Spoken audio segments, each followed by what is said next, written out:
Claire Pascal, bonjour. Bonjour. Vous êtes la directrice générale de Comundi. En avril 2014, le groupe VK a mis la main sur Comundi. Qu'est-ce que ce rachat a changé pour vous? Comundi s'est enrichi de nouvelles expertises métiers à travers techniques de l'ingénieur, des formations plus techniques destinées au secteur scientifique et technique. Les éditions VK qui ont apporté leur savoir-faire en formation pour les collectivités territoriales. La société MB aussi qui avait rejoint le groupe sur des techniques plus spécifiques liées à l'action sociale, à l'urbanisme, au foncier, toujours pour des collectivités locales. Les éditions Tissot, bien entendu, sur la partie droit social, technique RH. Et puis, plus récemment, nous avons fait également l'acquisition de la ligne formation de LexisNexis, qui est devenue chez nous Legal Network et qui est une gamme de formation dédiée aux avocats, aux notaires, aux juristes d'entreprise. Dans quelle modalité d'apprentissage croyez-vous le plus? Alors aujourd'hui, les modalités d'apprentissage qui sont les plus pertinentes, c'est celles qui sont les plus adaptées aux apprenants ou les plus variées. Nous développons aujourd'hui, bien entendu, notre approche inter à travers les innovations produits, mais aussi aujourd'hui beaucoup plus du sur-mesure, puisque nous avons une croissance de 20% en 2015 sur les activités de formation intra et sur-mesure.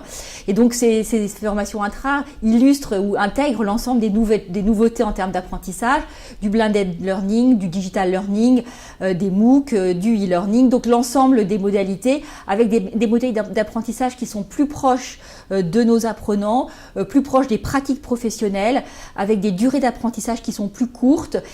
Quel projet allez-vous déployer en 2016? Alors 2016, c'est l'année de la consolidation pour Comundi Compétences qui maintenant va pouvoir donc s'installe avec l'ensemble de ses marques. 2016, c'est l'année aussi du développement de Comundi Consulting, donc des nouvelles approches en conseil. Des projets aussi de développement de projets plus importants sur mesure pour l'intra et bien entendu une diversification de notre offre inter à la fois avec du digital learning mais aussi avec du certifiant puisque nous allons développer une gamme de produits certifiants justement pour être au plus près de la nouvelle réglementation et notamment du fameux CPF. Quelles sont les tendances qui émergent en matière de formation professionnelle? Alors la réforme va aussi changer un peu la conception en fait de la formation professionnelle. Une récente étude a montré que les entreprises avaient plus conscience d'investir plutôt que de dépenser. C'est peut-être aussi le point positif de cette réforme, même si elle a été très difficile à mettre en œuvre et aujourd'hui si elle a abouti quand même à une déstructuration du marché de la formation.